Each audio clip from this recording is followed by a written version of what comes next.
قیامت کے روز اللہ رب الجلال تین قسم کے لوگوں سے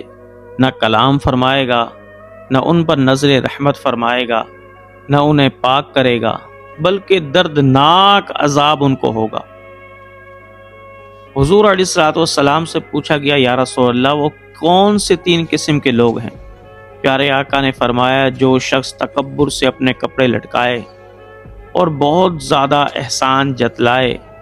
اور جو شخص جھوٹی قسمیں کھا کر اپنا مال بیچے، تو ایسے تین قسم کے لوگوں سے اللہ پاک قیامت کے روز نہ کلام فرمائے گا، نہ ان پر نظر رحمت فرمائے گا، نہ انہیں پاک کرے گا۔ لہٰذا میرے بھائیوں، نہ کبھی تکبر کریں، نہ کبھی احسان جتلائیں، اور نہ کبھی جھوٹی قسمیں کھائیں، ورنہ اگر کھاؤ گے